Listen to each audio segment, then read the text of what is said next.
উপর এক দেবী মূর্তি প্রাপ্ত হন ও শিলামূর্তি উক্ত মন্দির নির্মাণ ও প্রতিষ্ঠা করেছিলেন।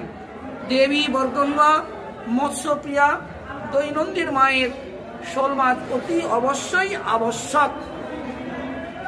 মানে শোল মাছ দরকারি অবশ্য, মাছ অতি অবশ্যই আবশ্যক। আচ্ছা, ওই যে একটা পুষ্করিণী আছে ওখানে পবিত্র কুণ্ডে নাকি স্নান করলে মানে পুণ্য লাভ করা হয়। পুণ্য লাভ করা হয়, সন্তান সন্ততি রোগ শোক বিভিন্ন রকমের ভক্ত জনের আশা আকাঙ্ক্ষা যদি তার মনস্কামনা স্নান করে মায়ের এই ষষ্ঠী তলাতে এক ডুবে যদি কিছু পেয়ে ওটা বেঁধে দেওয়া হয়, মা সম্পূর্ণ মনস্কামনা পূরণ করেন। আর আপনাদের ওই যে ষষ্ঠী তলায় মনসা যে গাছ আছে ওর উপরে সব দেখি মানত করছে, মঙ্গল ঘট বাঁধা হয়েছে। মঙ্গল সন্তান সন্ততি রোগ শোক বিভিন্ন রকমের মানুষের মানসিক যে কামনা সেই কামনার্থী যদি কেউ বেঁধে দিয়ে থাকতে পারে মাতা পূরণ করেন।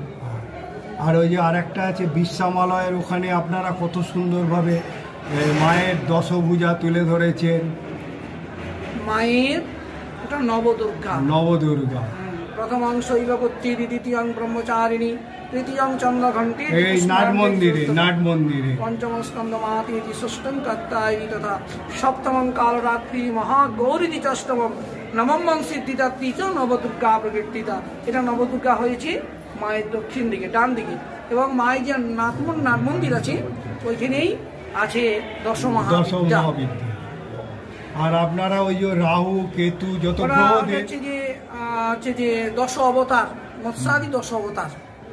আর এখানে শিবের মন্দিরটা তলায় আছে না? তলায় আছে, ওটা বন্ধ হয়ে গেছে। ভূতনাথ শিব মন্দির, ভূতনাথ শিব মন্দির বন্ধ। আচ্ছা, এখানে ভোগের জন্য যে ফোন নাম্বার যেটা দিয়েছে ওটার সঙ্গে যোগাযোগ করলেই হয়ে যাবে। একদম যেভাবে ব্যবস্থা আছে ওইভাবে যোগাযোগ করলেই আপনি প্রসাদ পাবেন। আচ্ছা, কটা থেকে ভোগ দেওয়া শুরু হয়?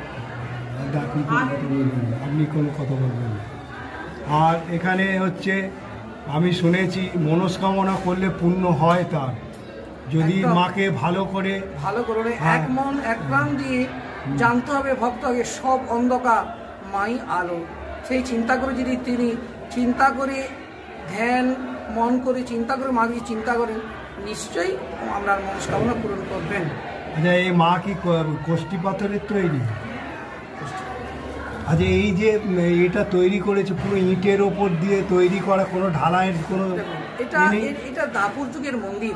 কিভাবে হয়েছে তো বিশ্লেষণ করা যাবে না। দাপুর যুগের মন্দির কিভাবে হয়েছে বলা অসম্ভব। আমি শুনেছি এখানে এই মন্দির অনেক হয়েছে কিন্তু মন্দির থেকে গেছে, মন্দিরের কোনো ক্ষতি হয়নি, এরকম একটা কাহিনী আমি শুনেছিলাম। সেটা